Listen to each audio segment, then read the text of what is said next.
nekk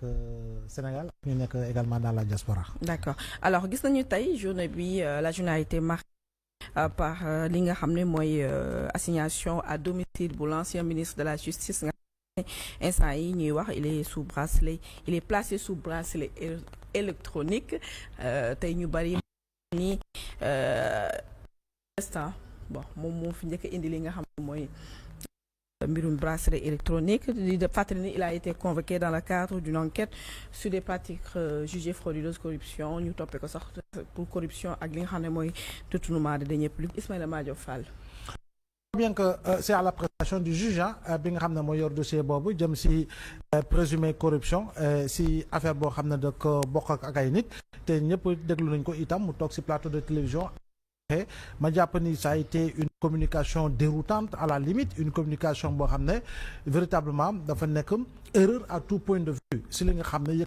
kàddu pour man des fois nga mën a noppi mooy gën nga war a wax mais on cherche coûte que coûte vaille que vaille à se justifier alors que yow ña ngay justifier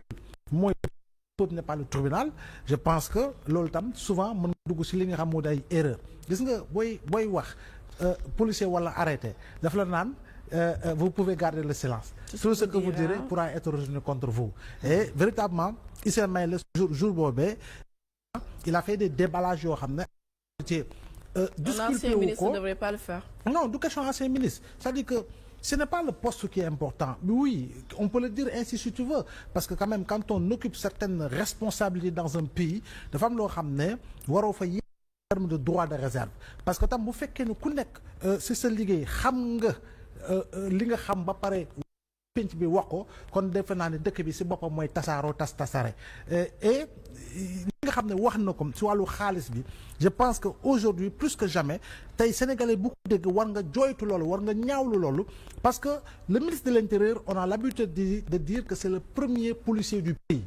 le ministre de la justice dañ ko war a wax itam c'est le premier magistrat du pays étant donné que moom c'était le ministre de la justice garde des sceaux je pense que étant le premier magistrat acte boobu la première chose à faire la première décision à faire c'est véritablement kii nga xam ne yow yaay njaatigéem moo la ñoo jox xaalis boobee je le relève automatiquement de ses fonctions et je saisis qui de droit pour véritablement mu toppee la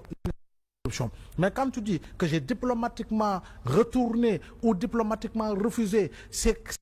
part t'as pu diplomatiquement accepter avant de diplomatiquement retourner tu vois un peu si koo xam ne moo war a doxal yoon moom mooy décliner la vision du président bi mu am si wàllu yoon nga waxee ko noonu dafa naa ne dafay nekk lu doy waar. mais justement loolu tax sax ñu naan Bouca cette justice aussi est-ce qu'elle n'est pas privée de juridiction mais aussi pourquoi le corrupteur moom il est dans les liens de la détention le corrompu je mets des guillemets présomption d'innocence moom ñu nekk ko sur bracelet électronique. xam nga encore une fois on fera toujours véritablement une jonction par rapport à des dossiers selon nu ñu traité kële ak selon nu ñu traité la dernière fois on parlait véritablement de l'acceptation ou non du cautionnement de cela et du refus des autres c'est à l'appréciation du juge à ce moment-là man toi et moi Khady nous ne sommes pas juges le peuple n'est pas juge ku nekk dafa am perception ce problème de perception là mooy tax nga ne lu tax ñu nangul kii wala ñu mais dès lors gisee noonu à chaque fois que l'on permettra à un député de rentrer chez lui sur la base d'une liberté provisoire obtenue mais tous les autres détenus également auront le droit de réclamer une liberté provisoire donc je pense que juge bi moo apprécié que ni li gën a sedd si Ismaïla Madior Fall te gëm naa ne loolu mi ngi siy sant bu baax mooy ñu dañ ko demal toog sa kër waaye dañ lay taxal bracelet électronique def naa ne moo gën fopp ñu placer le sous mandat de dépôt pour véritablement nga war a mën a dem toog maintenant juge bi placé na ne kii jox na ko li nga xam ne moo di assignation à domicile avec véritablement du bracelet électronique léegi moom juge bi moo tim dossier bi moo xam lu nekk si dossier bi moo yor dossier bi di fàttali ci wolof ne ça veut dire que du génn këram. voilà moo yor dossier bi mais am génn kër bañ a génn kër c'est une décision de justice fii on a vu des décisions de justice qui n'ont pas été respectées on a vu également des personnalités ñu assigné leen à domicile sans aucune décision de justice. mais di personnalité de la trempe de Ismaïla Madior Fall adulé rafet ñu bari doon rafetlu xam-xamam l'un des meilleurs constitutionnalistes de l'Afrique pour ne pas dire du Sénégal dégringolade bi La politique, ça change. Oui, la politique, ça change. Qu'ici, réellement, il y a gëmuloo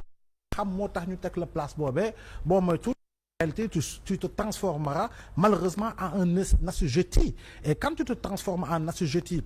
da nga fa am loo ne dañ la koy teg te lépp ngay nangu te nag ku nangoo lépp moo ko teg boppam. Et je pense qu'aujourd'hui ay boromi xam-xam durant le régime ba si régime bi ñi ngi leen di tabb di leen ay postes de responsabilité.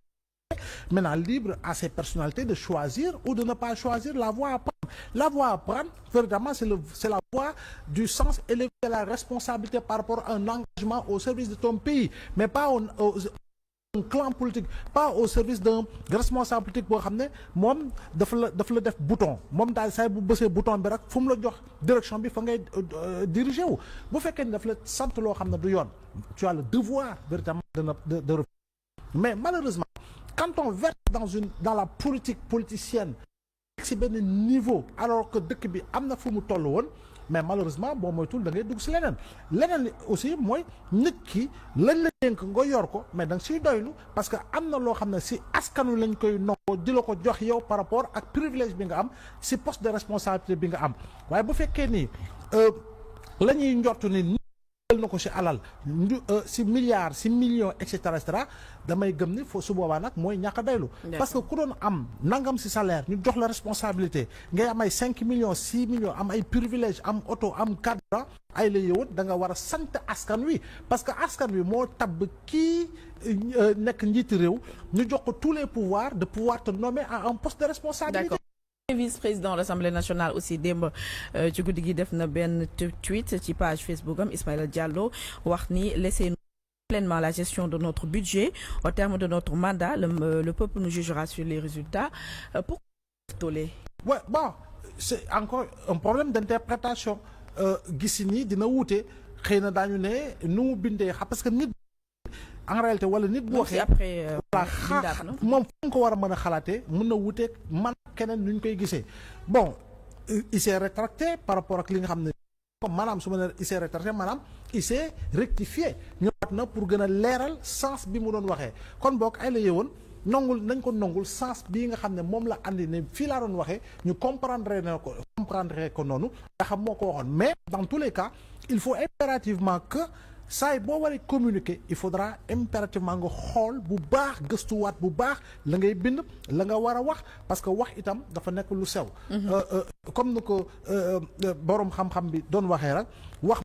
bu xasee ba génn ay balles perdues lay doon te xamoo si kan lay dal mën na dal si ay innocents donc je pense qu'il faut quand même encadrer et mieux encadrer li nga xam mooy la communication qu'elle soit écrite qu'elle soit parlée pour véritablement éviter yenn problème d'interprétation yoo xam ne xëy na dafay dénuer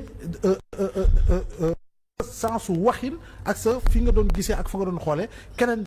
interpréter noonu utiliser ko autrement alors que amaana feneen nga doon waxee. Alors demain incha allah kii di Moustapha Diop moom mooy dem jàkkaarloo devant des juges lan lañ mën a journée ak défilé bi nga xam ne les anciens ministres ñu koy amal. Au niveau de toujours le suivi des procédures par rapport ak ne xam ne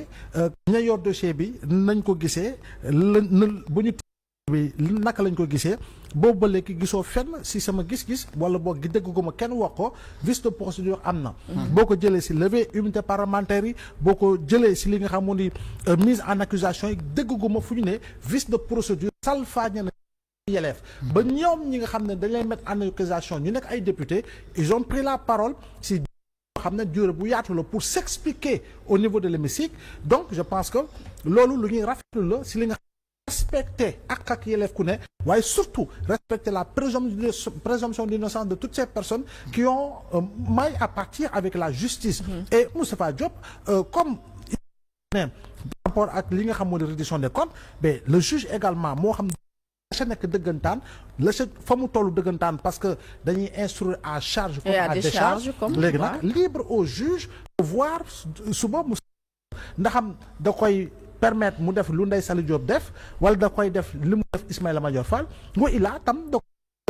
placé sous mandat de dépôt juge bi encore une fois moom la yoon may mu am ay buntu yu bari donc buntu yooyu mooy tànn ban buntu la si di fàttali ni moom ñu ngi koy toppee 2,7 milliards boo xamante ne dañoo wax ni dafa nekk montant moo xam ne justice